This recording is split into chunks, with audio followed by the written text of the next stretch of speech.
So we're going to switch in English after this announcement. Congratulations, Francis. Thank you. To all of the team of Bull Bitcoin. So welcome in France, by the way. Thanks. That's going to be a very interesting roundtable. Personally, I'm very excited about it because we can discuss about the state of adoption about Bitcoin around the world, almost some area of the world, because not all, but in Iran, Argentina, or South American, example, and in Canada, in Costa Rica, and now in France, maybe. So I'm pretty excited about this. So, by the way, for some people, I'm Louis Tellier from The Big Whale. So our core mission as a media is to bridge the gap between the crypto space, the Bitcoin space, and the traditional world. So that's going to be one more time a very interesting roundtable. So I'll let you give to the audience your background, so we can begin with you, Ariel. So you're born in Argentina. So you're from this state. Very interesting about the news recent months. So let's give it to the audience your background. All right. Well, thank you. Good afternoon, everybody. And thank you for doing this talk in English. It's all because of me, because I don't speak French. I'm really sorry for that. But yeah, my background is I got into Bitcoin like a decade ago because we were building the first libertarian political party of Argentina. One of the members became a Bitcoiner really early, and he came to the party and proposed, let's take donations in Bitcoin. And there were an Argentine in Singapore sending Bitcoins over for the party. So we might have been like the first political party in the world to take Bitcoin donations. And well, ever since, the Argentine community developed really quickly because, as I will tell later, Argentina is a monetary disaster. We have destroyed 5 different currencies, taken out 13 zeros. So Argentines have a need for Bitcoin. And ever since 2013, we had the first Bitcoin conference in Latin America. 2014, we did a Bitcoin space. And 2018, we did the first ban, like the ones we have outside, Bitcoineta. And we started touring around Argentina and the south of Latin America. And yeah, so I'm involved in education and evangelism, Bitcoin evangelism. It's already a pretty busy journey, so congratulations. Yes, now we're doing one in Europe as well. Senor, that's your turn. Hello, everyone. My name is Marius Farashi, and I am mostly a journalist for Cryptos, which is probably the main, or one of the main, at least, let's be a bit modest, French media focused on crypto, and I am the maximalist in the media. Bitcoin maximalist. Yeah, I'm not so much into this shitcoin stuff. And I recently, like a few months ago, published a study about Bitcoin adoption in Iran. So I am French and Iranian, and so I use my knowledge about Iran and use my contacts there, family and other stuff to make this study about Bitcoin adoption in the country that is quite, I don't know, not well known. We don't hear a lot about what's happening there. So I wanted to learn more. And I knew that no one, I didn't find any paper like that. So I would just chose to be like, okay, I'll do it myself. So that's what I did. Francis? Very interesting, Ariel, because we have a strikingly similar origin story. I was part of the first Libertarian Party in Quebec, and some of the early members were Bitcoiners, and they offered us to do donations in Bitcoin, and that's how I first got interested in Bitcoin. And then I left politics and I joined the Bitcoiners to do the Bitcoin embassy in Montreal, which was similar to the one in Buenos Aires that I heard about a decade ago, as you mentioned. And at the Bitcoin embassy, I was kind of the public face of Bitcoin. We had an information kiosk where people would come in and ask questions, installing wallets and so on. So I met face to face, I don't know how many thousands of people. and help them install wallets. So I developed this passion for helping people accept Bitcoin payments and self-custody. And I left Canada during the tyranny of the COVID lockdowns and escaped to Costa Rica, where life was much more free. And the reason I'm here and what I want to talk about is not Canada, because Canada for me is the past. The future is Central America, Latin America. Especially in Costa Rica, what we did is we launched a community education and merchant circular economy project called Bitcoin Jungle. We'll talk about that, I guess. But long story short, it has been a very, very successful project. We have almost 400 merchants accepting Bitcoin, 20 to 30,000 Bitcoin payments per month. And it is not at all like anywhere on earth. It's a very local, a very circular economy. And that is outside of Bull Bitcoin, it's my great passion is to orange pill and help people in the countryside of Costa Rica opt out of the banking system. Okay, so we're going to discuss about all of this. First of all, once again, it's very interesting to have all of you because I was in China. It was 2 weeks ago right now. And there is a crypto adoption in China. There is still some Bitcoin miners, for example. So it's huge, still huge in China, but it's very difficult to observe it, to see it. So most of the time we have a very, very wrong view about a state of adoption in a country because it's a very still an underground culture still, and we are early. So first of all, Ariel, I want to shed the light about Argentina. In Argentina, there is a strong Bitcoin community. There is also altcoin or shitcoin community too. For example, the Maker DAO was born in, for most of the part, in Denmark, of course, with those instances, but there is a huge community in Argentina too. So where we are about this, and of course, we're going to talk about Javier Milei because it's very difficult to see his opinion about crypto, about Bitcoin. So yeah, first of all, about Javier, maybe that's the most interesting to see. And you tried in the past to orange pill him, so let's share with us this very interesting experience. Yeah, it's fine for me when I hear Javier. He self-defines himself as liberal libertarian. And that's a term that we had to find because of a legal complication. Like at first we wanted to do a liberal party.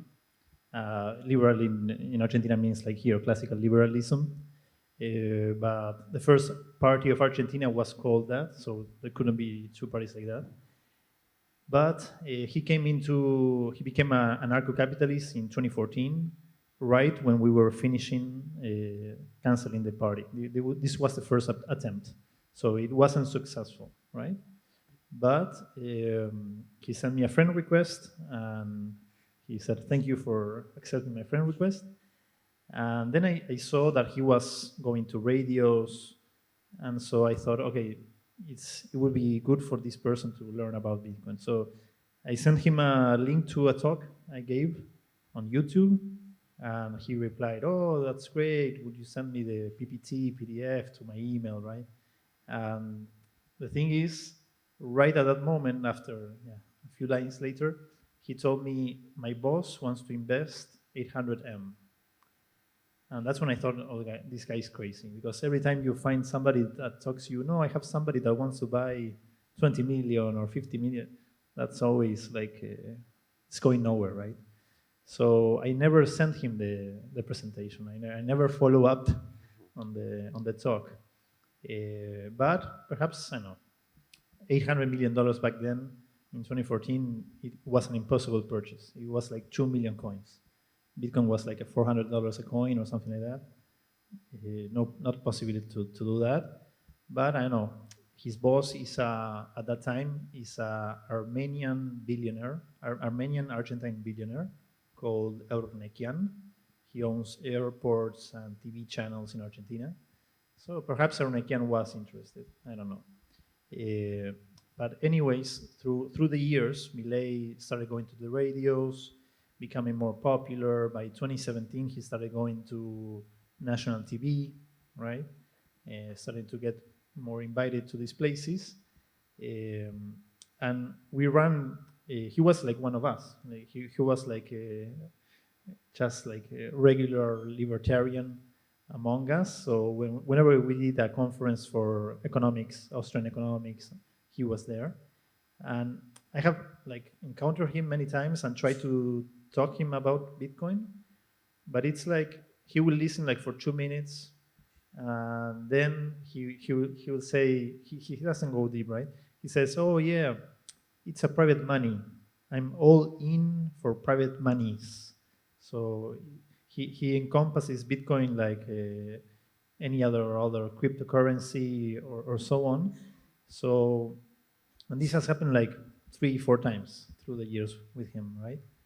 So for me, it's sad because I don't think he knows the difference between Bitcoin and Ethereum, or why proof of work and proof of stake, or what a hash function is, and all of this.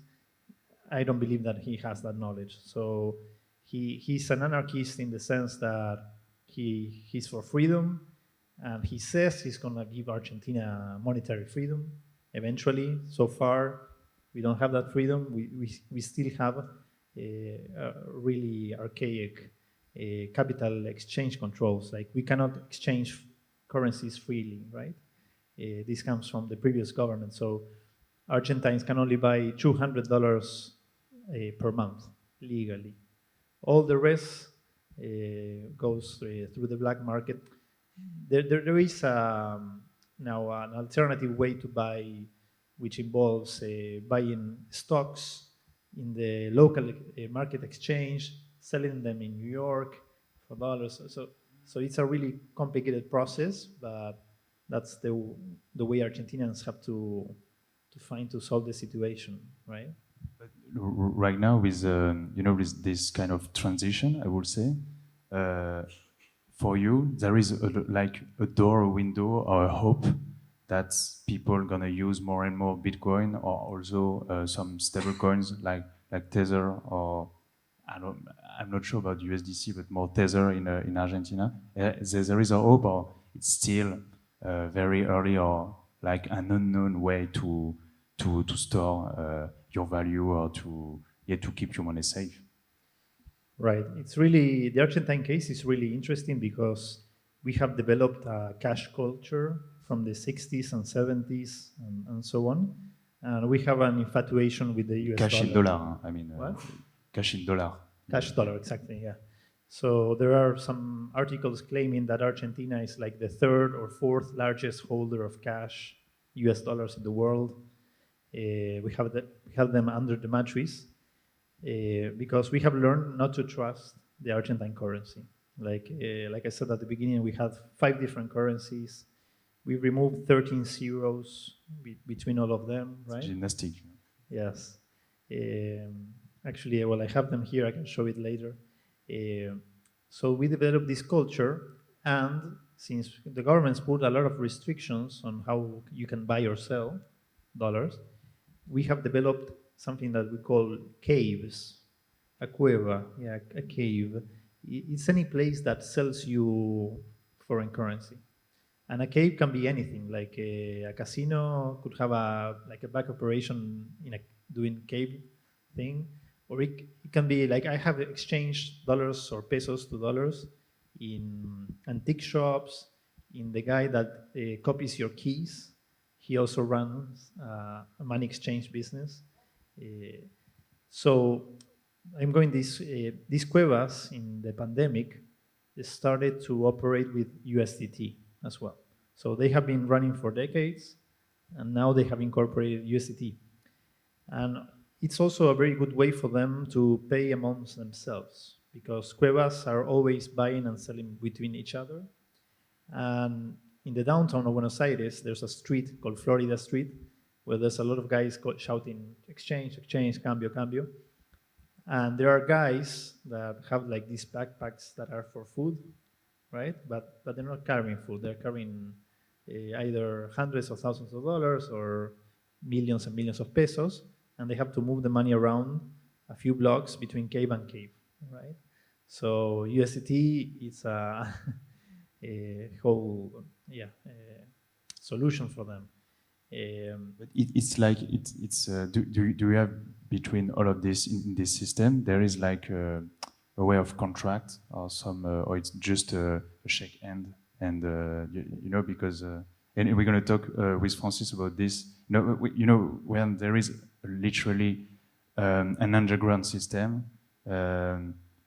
What's happening because people have to trust each other all the time and it depends. There is no most of the time the police or some state like this in the center of the game. So yeah, it's amazing to watch how like I've done some peer-to-peer. It was not illegal in Argentina. It was something private, and you can see that how the price discovery mechanism operates. Like, I know a friend wants to buy $50,000 worth of Bitcoin. Okay, I call you and you have 10,000 or 20,000.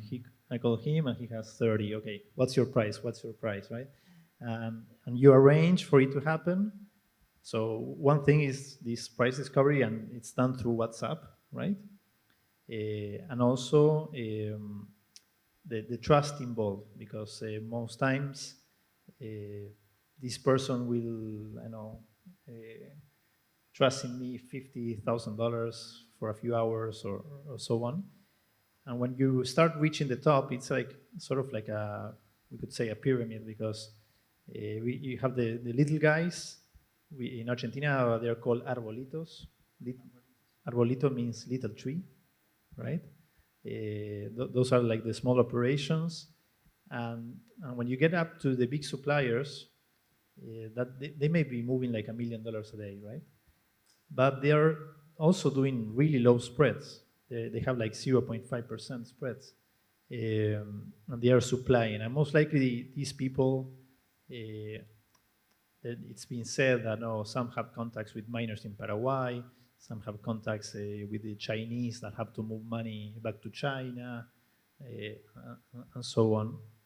So it's quite interesting to see how people can organize themselves without the aid of the state, yes. the help of the state. It's a whole different culture, and I know that this might sound crazy in Europe, right? But it's also interesting to see that not the entire world is like Europe. When we toured with Bitcoineta, we went to Istanbul. Outside the Grand Bazaar, there's a street, and in this street there is like one shop every block that is exchanging USDT or Bitcoin. You will see the signs. I know you've been there. So yeah, not all of the world is like Europe or United States. Some countries are still cash based. No, for sure. Marius, there is like this same underground culture in Iran about money, especially about Bitcoin, because in Iran it was very interesting to read your study, your report, because there is like a gray area. It's allowed, but it's not allowed in the same way. Can you explain this? This mindset for Iranian people? Yeah, in Iran there is mainly two enemies when we talk with Iranians. We have two enemies. There is our government that is totalitarian and killing liberties every day, but also the Western countries' government, US, EU, UK, and everything that place restrictions on the government, on the Iranian economy. So the people have to deal with all of this, and they also have like restrictions on internet. They cannot have access to Spotify or to Instagram, and so lots of things are prohibited from this foreign enemy, from the inside enemy, from the Iranian government. Then there is the like the restrictions because they call themselves Muslims, so they are really conservative about Muslims. I don't know, laws, or I don't know how they want to call this. So women have to wear the hijab. They cannot listen to many music styles. They cannot drink alcohol. It's prohibited and everything. So just like it was in the US when alcohol was prohibited, in Iran there is a lot of dark market. And so in my experience, the place where I saw a place with the most of bottle of alcohol, it was in Iran actually, when it should be prohibited. And I was just a teenager, so I didn't saw the worst of this.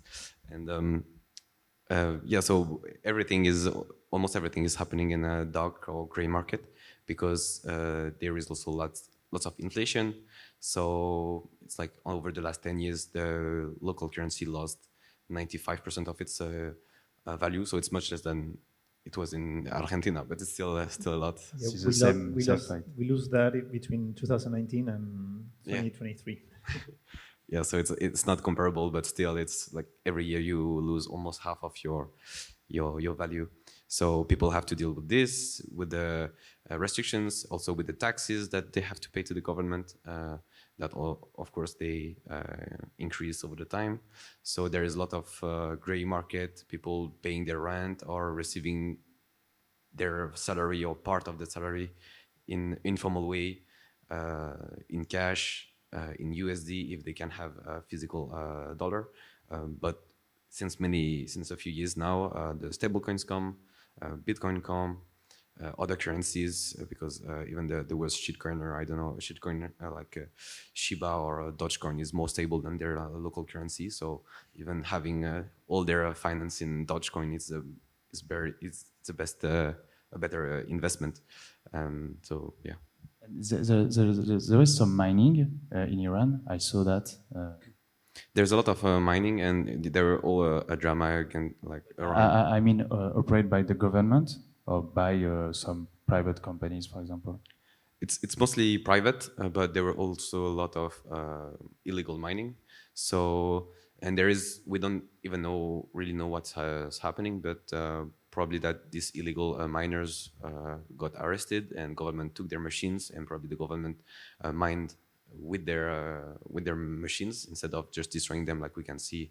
I don't remember, it's Indonesia or some who destroyed a few thousands of machines. Bunch of machines. Yeah, a few weeks ago. So it was funny to destroy it and not to reset it. So by the way. Yeah, it's completely stupid. So I think the government of Iran probably used them to mine. Interesting. And just recently they adopted a law that allow Iranians to gain like a few dollars, a bit of money if they, I don't know, like report someone illegally mining at his home or something.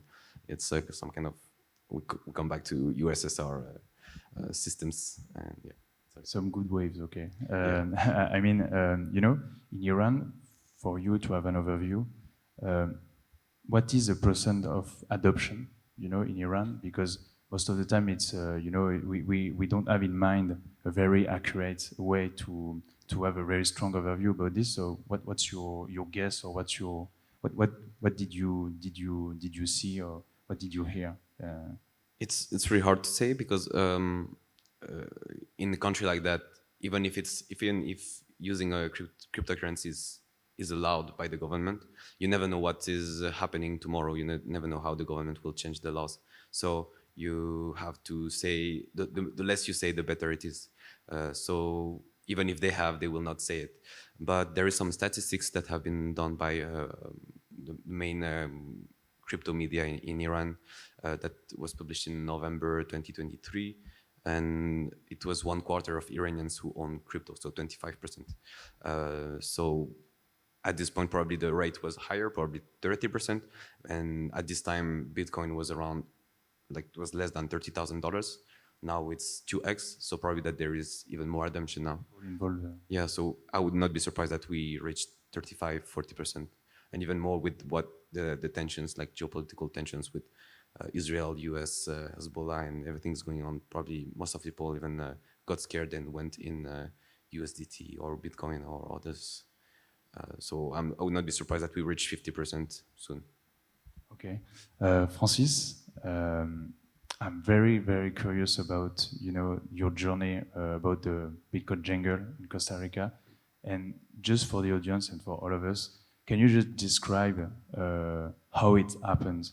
Because now it's completely common to pay in Bitcoin, even in a market. So just can you describe how it happened and your role in this? Well, Costa Rica has its own illiquid shit fiat, just like the Argentina peso. I don't know what it is in Iran. Same fight for everyone. And so, a peripheral currency. And there's no Costa Rica Colon Bitcoin trading pair. I think Argentina has one with Bit, so there's a few. And before that, I just want to say, very interesting your description of the liquidity pooling of the cuevas, because that obviously happens because of the restriction on foreign exchange. Because if you're running a money service business and you cannot get your liquidity from an exchange or from a centralized source, then you don't have a choice but to pool it from the inaccessible but smaller pockets of liquidity. That can happen either because the government forbids it. It can also happen because the banks collectively forbid it. So this kind of behavior that you were describing is actually also not uncommon in Western countries that don't have Bitcoin bans, because the banks will not let you, use their banking services if you do cash trading. So similar thing occurs. So I thought that was interesting. In fact, in Bitcoin jungle, it looked a lot like that before Bull Bitcoin went into Costa Rica, because there was, and it's not because of the banks, and it's not because of the government, it's just because there was no exchange that was offering a CRC to Bitcoin trading pair. And so Bitcoin jungle started during COVID. Bitcoin jungle in Costa Rica in general has a particularity that it has a lot of expats, so people that are from Canada, the US, and Europe. And to make a broad characterization, these tend to be more based anti-establishment people. Like, you don't move to Costa Rica because you love to live in a pod and you love to watch Netflix, and generally, I don't want to overcharacterize, but you have like an anti-vax, anti-establishment, hippie, but left-wing, right-wing, we don't know, anti-government attitude amongst the type of people who move to Costa Rica. And there is a farmers market that had foreigners as their main customers. So the locals create artisanal craft cacao, fruit, and meat and stuff like that, and then the expats that want to value and pay more for organic food, they go to these farmers markets and pay more than the supermarket. So you have expats buying local products from Costa Ricans. And during COVID, they ran out of expats because there was then the tourism situation was very bad, and there was a few Bitcoiners there that were interested in Bitcoin, and they kind of met online, and then had this idea, hey, like, why don't we go to the farmers market and convince them to accept Bitcoin, and we'll try to make it like a tourism thing. And the farmers market organizers were extremely receptive to this idea. So we started with a very, very small physical nexus where everybody accepted Bitcoin. And it was a fork of the Galoy wallet, the Bitcoin Beach wallet. So they decided to do their own wallet. I joined them about 6 months after they launched the project, which had Spanish and the colones as the currency in there. It was that simple. Just put the colones there and have little cartoons in it and make it very, very friendly, because these people are countryside farmers. They're not necessarily well-educated urban Costa Ricans. These are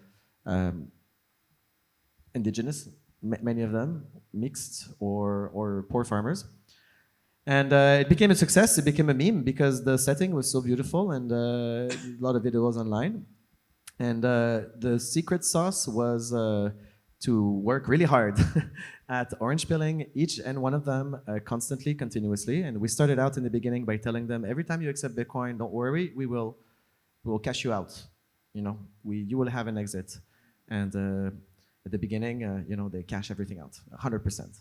And then so we go to our own banks and we get cash, and we at some point that doesn't scale, but in the beginning it was like that, and we were running a Telegram group to do P2P trading for people that want to buy and merchants, and it was very unscalable, but it grew massively, and it became kind of a meme where if you don't accept Bitcoin in this town, it's kind of weird. Like, why don't you accept Bitcoin? And then it grew. So we started to build a whole infrastructure of BTC Pay servers.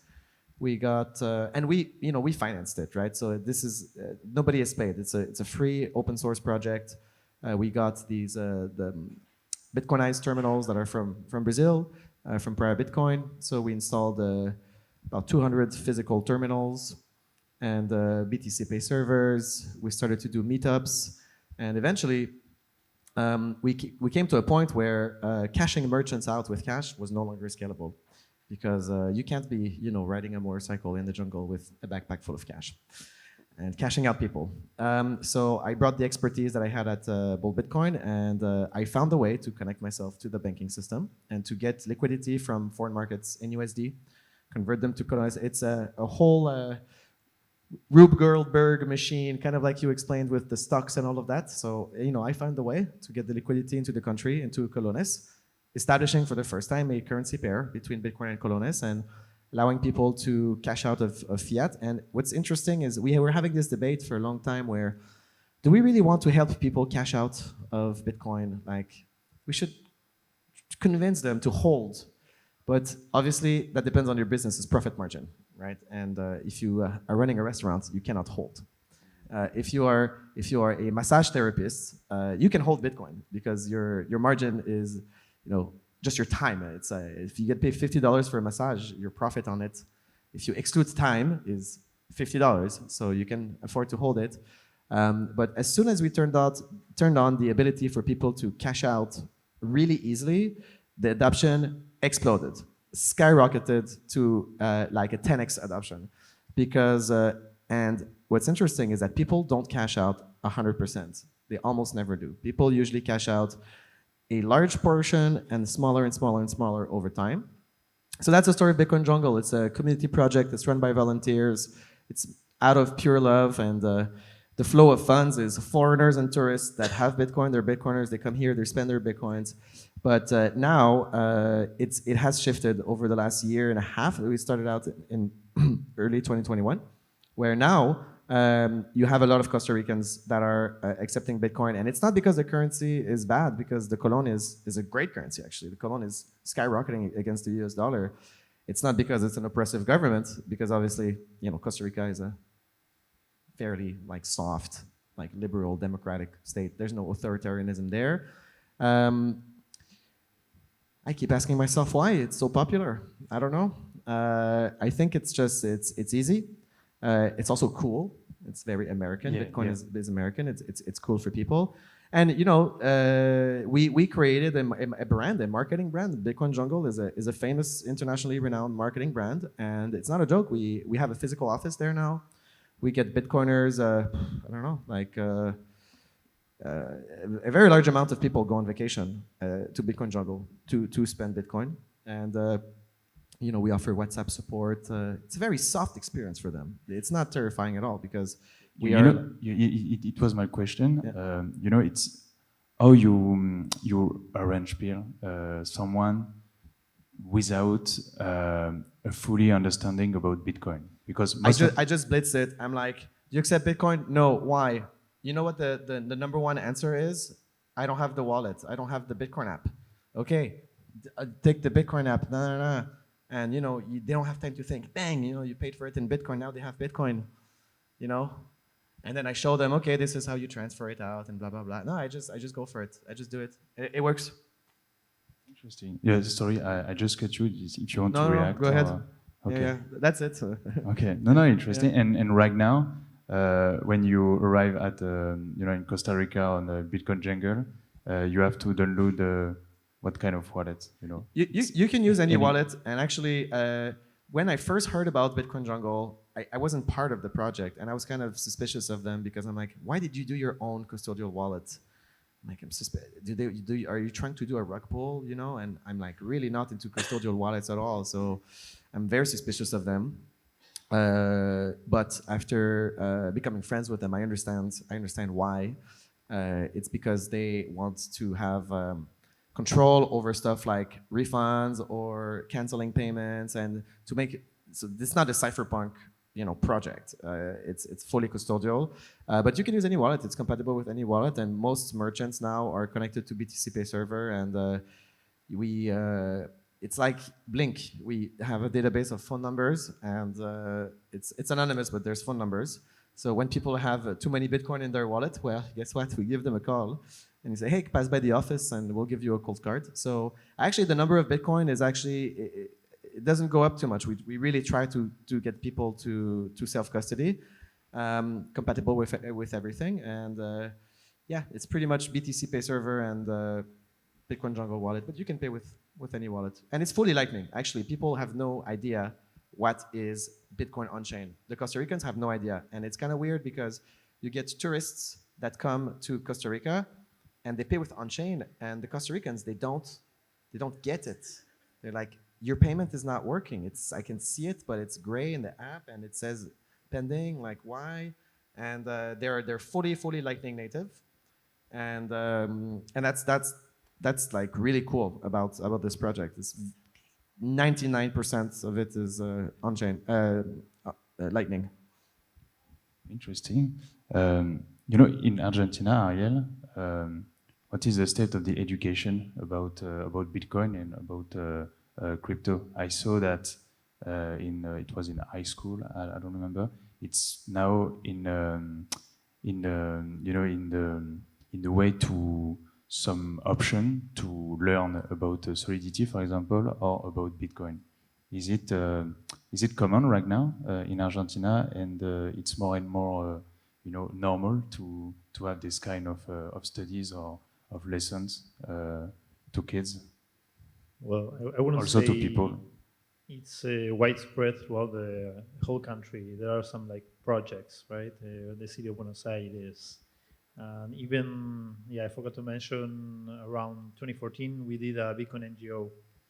So it's called Bitcoin Argentina NGO. And that one is doing also like programs in schools, and they have like 40, 50 schools. So yeah, I wouldn't say it's so widespread, but the young people in Argentina, many of them, I don't have the numbers in my head, but there are these exchange services which are sort of a hybrid between a bank and exchange. So they give you the debit card, right? And it was really easy to ask for it. So millions of debit cards were issued and sent to people. And it was a way for Argentines to dollarize themselves. Because I forgot to mention before that the exchange controls are between the peso and the dollar. But there were no exchange controls between peso and Bitcoin or peso and USDT, and no exchange controls between USDT and dollar. So it's like a loophole, a legal loophole, right? So with your pesos, you can wire to an exchange, buy USDT, hold it as a saving. Whenever you want, you can sell it for dollars. That's all legal. Now, if you want to do it directly in the banking system, no, that's illegal. So yeah, a lot of people got savings in those kind of exchanges.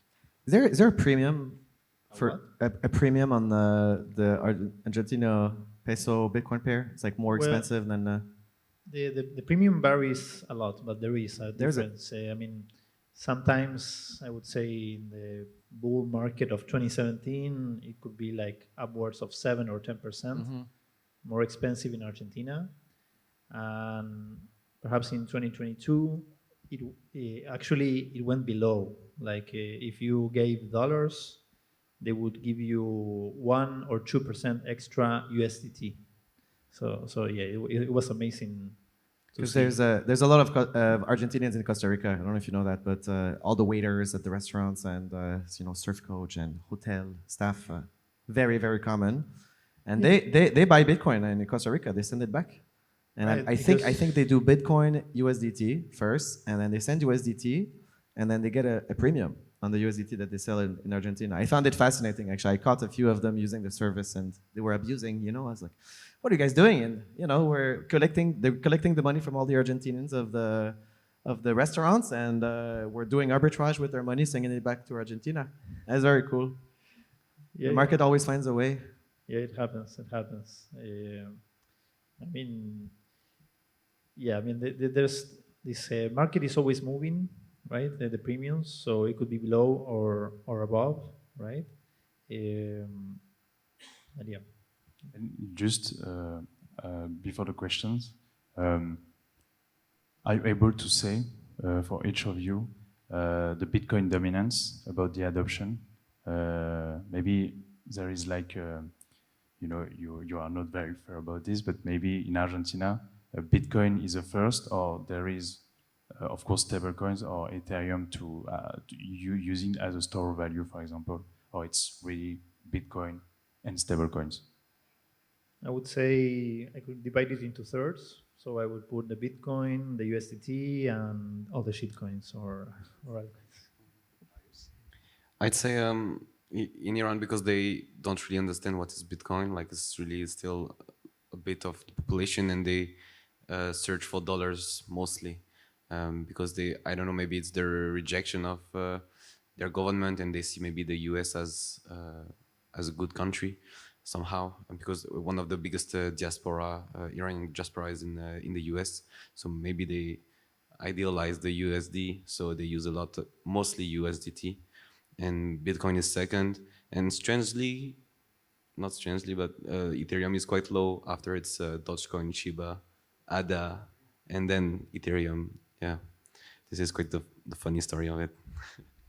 So Bitcoin jungle is an actual geographic area. It's you know, the south of Costa Rica, and within a territory of 100 kilometers, shitcoiners are forbidden. They are hunted by me and my maxis relentlessly. And of course, there are some. You know, it's a jungle. You know, the body disappears really quick. There's ants and stuff. I'm just kidding. All right. Crocodiles.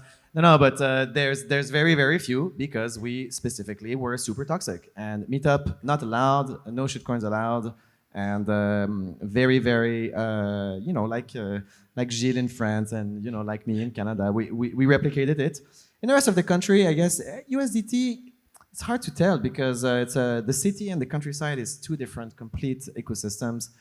You know, I guess like everywhere, the young Costa Ricans are shitcoining, they're doing NFTs and blah blah blah. But Tether is not. It's not like Argentina. Like Tether is not a thing that you use for anything other than trading shitcoins, right?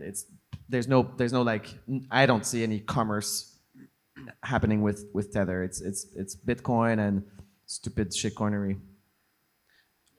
Before the question. Yeah, just to add maybe something not really related with this, but we have to understand that the stable coins that is the most used in Iran and probably in many countries like Nigeria and maybe Argentina and everything, it's not decentralized, even if we can debate on is Ethereum decentralized.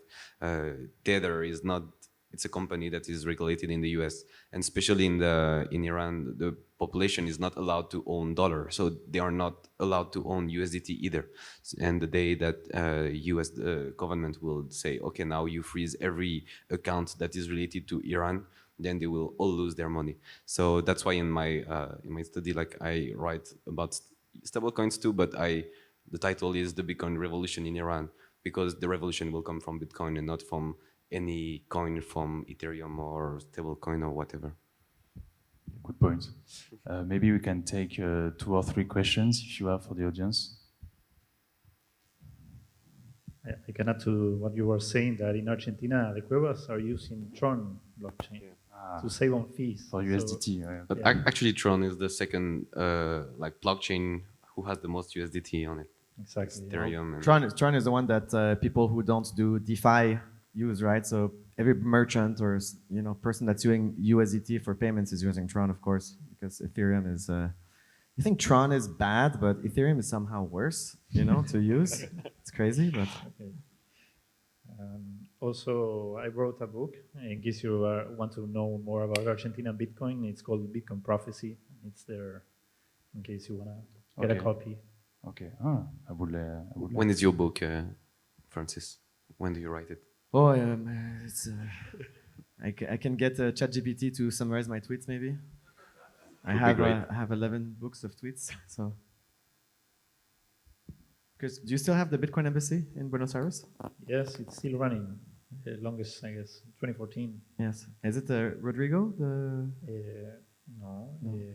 Diego, perhaps? Diego? Diego Teresa. No, because you guys have also Rootstock. Rodolfo.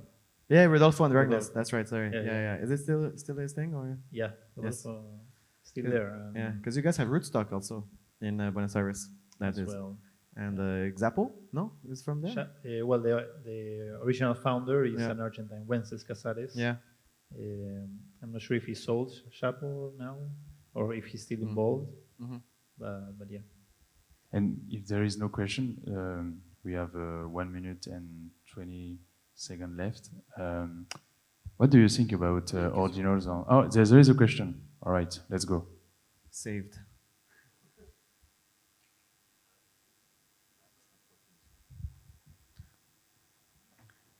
If it doesn't work, you can scream. We'll repeat it. Hello. What does the government say in Costa Rica about doing business with Bitcoin? Nothing. They let you do it? They They like- pretend it doesn't exist. They don't talk about it. It's a phenomenal government policy to just leave it alone. That's great. No Yeah. tax. But really, there is no regulation or no. No, there's been one statement from the central bank that says it's not money Yeah, and it's know that. dangerous and volatile and nobody should use it. But other than that, no regulation. And it's the appeal of living and evolving in these very bureaucratic Latin American states is that the state is extremely inefficient. And therefore, these things are not really happening. I'm crossing my fingers that they're going to leave us alone because, we are self-regulating very successfully. We do not have complaints. There's no, if you have an ethical business model that's based on trust and reputation, a project like Bitcoin Jungle, for example, what is the incentive not to screw over the client? It's because, they will kill us. They know where we live. It's a small town in the middle of the countryside. So that's what I like about it. It's kind of an uncapped kind of utopia that we're doing. So yeah, there's not much, but it's obviously coming. Last question. Yeah, maybe I will share with you. A question for you, Ariel. So since Millet has said that now you can pay with whatever you want, any contract, so do you think it benefited to some extent Bitcoin or Right. maybe more the USDT anyway? Right. It will be sort of what he says is monetary freedom. So Bitcoin would fall inside of that, right? Like you can do your contracts or your payments in anything. He mentioned barrels of oil. He even mentioned like BTUs of energy. Bitcoin. He mentioned he said Shiba, Bitcoin. Dogecoin. He didn't say that, but at least he mentioned Bitcoin because there's pressure from Bitcoiners for him to say that, and his Ministry of Foreign Affairs, she's a woman, and Diana has been a Bitcoiner like for 10 years now, and she gets Bitcoin, yeah. So that's our most orange pill government official we have. So I had a question for Marius. The internet infrastructure in Iran is closed. Like I went there in 2019, and like 1 year later, I was unable for like 3 days to contact people I knew there because they basically shut down the whole country from internet. Do people that you have like interviewed in Iran like try to have like mesh networks or strategies to broadcast transaction with like radio or satellites or stuff like that? Do they try to build like stuff that are resilient even against this level of government control? Yeah, actually, yeah, there's two internet actually in Iran. There's the local and the main one. But yeah, so it happens that they just shut down all the internet. And I don't know if there is someone building something. I know that there is some developers who tried to build a free VPN for everyone anytime, unlimited. And this guy strangely disappeared and we never heard about him anymore. So I guess if something like that, a dev would create the same, would probably happen the same to him.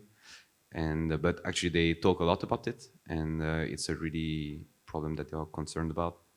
But there is no solutions for now. But what happens when the government shuts the internet in Iran? Like, you're in Iran, like what happens to you? You just don't go on the internet, or? Yeah, you just cannot go on the internet. You cannot communicate with everyone. Okay. Yeah. It might be good to do a mesh network for at least for Bitcoin. Yeah, I know some people who has the Starlink thing, but it's really expensive. So they still have internet, but it's really expensive, and the salary there is really low, so it's not the best solution. You can have the Starlink and the mesh net connected to the Starlink, and you get people to pay you for the connection. That's a solution. Yeah, could work. Thank you. Thank you, guys. Thank you for the audience, and thank you for the very interesting interview. Thank you.